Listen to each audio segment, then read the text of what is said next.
So we are back at it here in the A's franchise on MLB The Show 18. So we're about to reach the end of the month of May, and I think what we're going to do is just continue to sim on, try to get through. I'm trying to really get through this first season a lot quicker to build this team up. So what we're going to do is I think we're just almost going to sim almost near to the All-Star break. Cleveland seems like a good place to stop there. Maybe we'll play the Indians in Cleveland. But obviously the draft is coming up, so we'll go through that. Very important here for us to get some very good draft picks to build up this farm system even more. So going forward, we have guys we can rely on the future. This is here, semi-pass, and here we go to the draft. So we have the number 10th pick. So we have the first pick here. So we'll take a look at guys. Diego Velasquez there, a center fielder, not too bad. Ricky Butler looking pretty good, good lefty out of South Carolina. And then you have Gregory Kaufman, another very good pitcher out of Maryland, lefty, 6'4". So I think the pick, we're going to go Ricky Butler here. We'll go with Butler. And then the good thing for us here is we have a compensation pick here in the first round. So we turn right around, and Gregory Kaufman, the guy we're looking at, we're just going to go ahead and take him. So Kaufman, we will pick him in the compensation first round there. Second round, Leslie Dixon will be the pick. Third round, we have Frank Reyes, a guy we didn't really scout, but he looks good enough, so we'll take him in the third round. Fourth round, we're going to take Aaron Ramirez, the reliever. Fifth round, we'll take Andre Meyer there, a right fielder as well as Michigan. And in the sixth, we'll take Lamont Butler, another starting pitcher. Guy we really didn't scout, but we'll see what it is. So let's take a look what we got here of all the picks. We'll go to the signing. So Ricky Butler, there we go, good potential, 89. Looks like some of the draft picks pretty good here. So Ricky Butler, B potential. I know he's only a 55 overall, but not too bad. Gregory Kaufman, B potential. A good stamina, good break on his curveball and everything, so that's pretty good. Leslie Dickerson, 66 overall, C potential. Yeah, Frank Reyes might be the steal, 66 overall, B potential there. Not too bad at all. Andre Meyer, okay, the last of these couple guys, not really the greatest, but you know, they have their things, they got their speed. So all in all, I would just say pretty good draft pick. We'll see obviously a lot more of those guys going off next year. We'll have to wait to see them. So we continue on the simming here. Getting closer to the All-Star break and getting past the month of June here. And as you can see, we are rolling 5 in a row there. We've won 6 out of our last 7. And now we get down to here to the end of the month. Can we keep it going? There's a 3 straight winning streak there.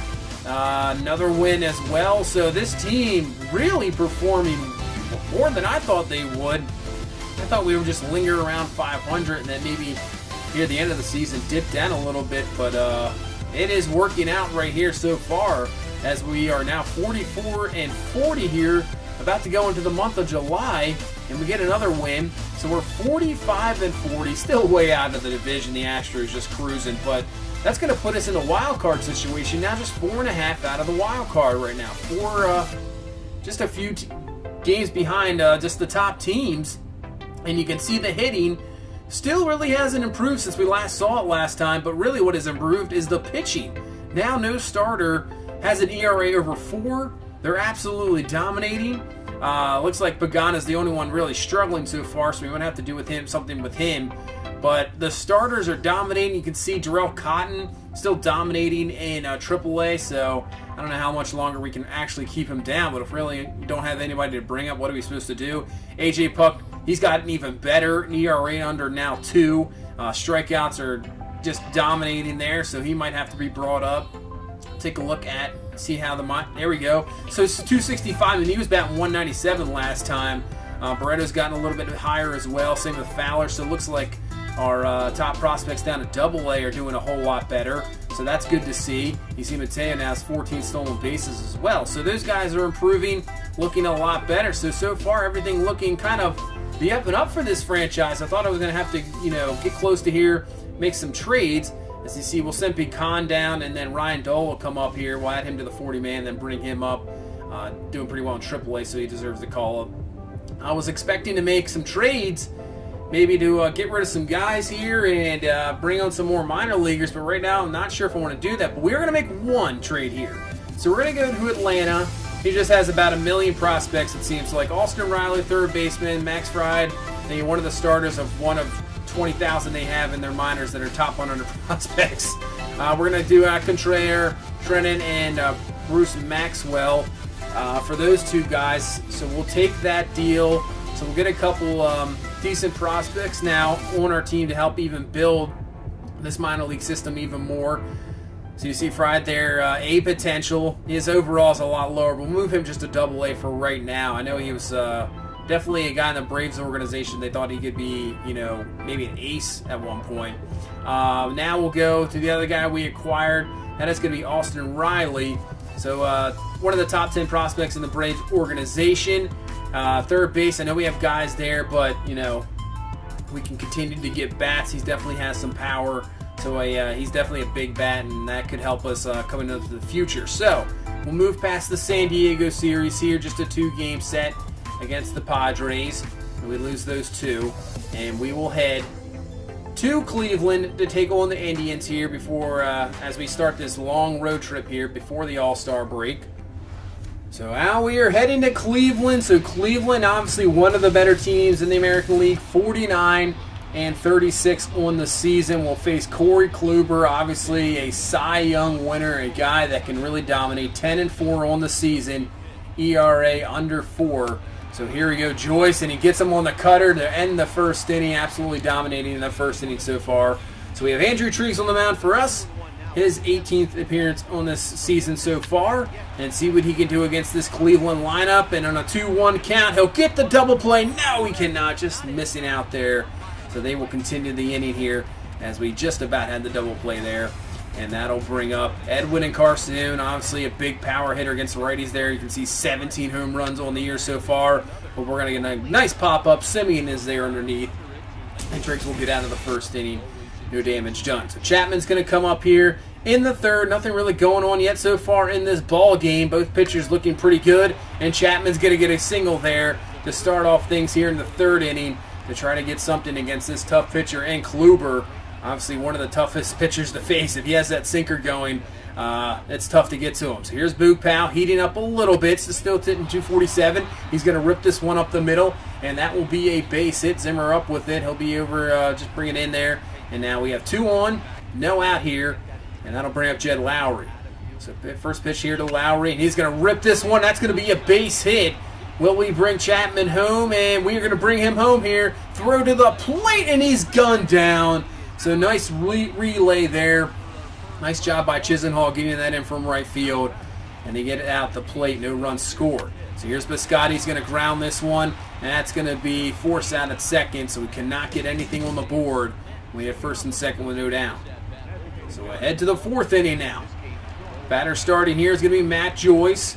They have the shift waiting for him, and Joyce is going to take a ball there to make this 2-0 count. So get him that hitter's count. He's going to foul away that sinker that Kluber has working here so far. 2-1 count to Joyce, and he's going to absolutely get a hold of one there. That's a no-doubter. So we'll get the first run on the board here in this ball game. Solo home run there by Joyce. And we take the 1-0 lead here in the fourth. So here's Olsen, and Olsen's going to get hit by the pitch there. There was a walk by Chris Davis, so we're getting to Kluber here in the fourth. So Marcus Semien up 1-1 count to him, and he's going to bloop this one into right field. That's going to fall down, and we're going to leave the bases loaded here. Not going to test the right fielder there again. So bases loaded now here, and you can see just bloop it in there. Now we'll take that. For Matt Chapman, who singled last inning, still nobody down here in this fourth inning. So pitch, and that's going to be ripped. Will it get down? And it will not, but that should be enough, and there we go. So we get the second run on the board here. That will be Davis coming in to score. We take the 2-0 lead. So now here is Boog Powell. Singled earlier as well, and this one's going to be even better. Down the line, fair ball. Let's see, will this can score 2. Powell on his way to second. Now we're sending the man home, and we will be gunned down again as Marcus Semien. So 2 runs gunned down, but Boog Powell comes through, at least another run. And we have the 3-0 lead. Sean Murphy now. This is actually his major league debut, bringing him up, trying to give, obviously traded away our backup catcher, needed somebody there. He's going to fly that one out, and that will end the inning. But good inning, picking up 3 runs. So we head to the bottom of the 5th now. Here is Gonzalez. Triggs pitching very well, and that's going to be a base hit. So looking good here through 5. Obviously the Indians, still a tough lineup, a very good team. So with 1 out, that's going to be another base hit just easily through. So they will have first and second here, 1 down here in the 5th inning. And that's going to bring up Francisco Lindor, obviously a very tough hitter. First pitch to Lindor, and he's going to rip this one through. That's going to be a base hit. Davis up with it, but he cannot come up with it. We've seen that numerous times this year. Could have had a play at the plate, but that is going to allow the man to score. Lindor comes through, and it's a 3-1 count. So here's Jose Ramirez. He's going to ground this one to third. Chapman will be up with it. So we get out of that inning. Just 1 run comes to score, and it's a 3-1 game. So top 6 now. Olsen, Kluber still in this ball game. Olsen, that is absolutely ripped, and that's going to be to the wall easily. On his way to second is Olsen, and he will have a double. We're going to try to get that run back right here and try to get Kluber out of this ball game. If we can get him out of the ball game, that'd be fantastic. So here's Chapman, 1 out here, 2-2 count, and now it's going to go 3-2, but it's going to get away from the catcher, and that is going to allow Olsen to get the third now. So now just a fly ball can get him home. And that's exactly what we're going to get as Chapman's going to hit this one. That'll be plenty deep enough. And Olsen will come in to score. We get that run right back. And now it's a 4-1 ball game here in the 6th. And that would be it for Kluber as Matt Belisle is going to come into this ball game. His 29th appearance on the season. And he will get Murphy to fly out to end the 6th inning. But we'll get that one back. And now head to the bottom of the 6th. So bottom of the 6th, Lonnie Chisenhall is going to ground this to first base.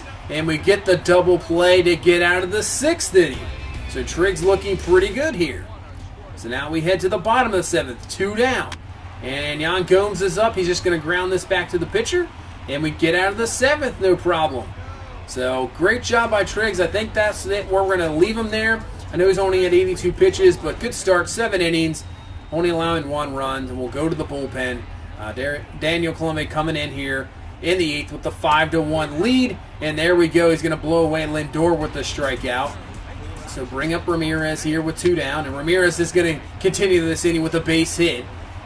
So Indians not going away lightly here in this 8th inning. They'll continue it here with Ramirez getting the base hit as well. And here comes Edwin Encarnacion. We all always know about him. And he's going to rip this one through. So Indians continue it here. Now they'll have 2 on with 2 down here in the bottom of the 8th. So here's Tyler Naquin now. 2-1 count to him, and he's going to bloop this one to the left, and I'm not sure Davis is not going to get to it, and it gets past Davis. So once again has more trouble. So instead of 1 scoring, now the second man is on his way as Encarnacion, and that's going to be easily scored. So instead of maybe just 1 run scoring there, the bad play by Davis leads to 2 runs, and now we have a 5-3 game. You can see he just reaches out kind of lazily and just cannot get to it. So there we go. So man on second, 2 down. Can we get out of this? Chisenhall is going to ground out. There we go. So just the 2 runs will score. And it's a 5-3 ball game here. Heading to the bottom of the 9th as Liam Hendricks comes in looking for his 24th save on the season. So Eric Gonzalez up here in the 9th, and on a 1-2 count, he will go down swinging. We're out number 2. So Yan Gomes is their last chance here. 1-1 count to Gomes. He's going to rip this one deep, but that's going to turn foul. Hendricks leaving the curveball just a little bit hanging there. So now 1-2 count, and get him looking on the fastball on the inside corner. So we come away with a victory here in Cleveland, and this team just continues to play a lot better than I expected, coming away with a pretty good victory here, 5-3 against a very good Cleveland team leading their division. So good start by Triggs, starting pitching looking outstanding, and that'll pretty much, I would say, we'll stop it here for just this one. So you see, looking pretty good, getting close to the All-Star break. The question is, what do we do? Do we go try to trade for somebody big? Do we just continue to maybe trade for guys from the minor league? I don't know. We'll see how we do in the next couple weeks before the trade deadline. But that's going to do it for this one. Please leave a like, comment, and subscribe. We will see you in the next one. Have a good one. Bye-bye.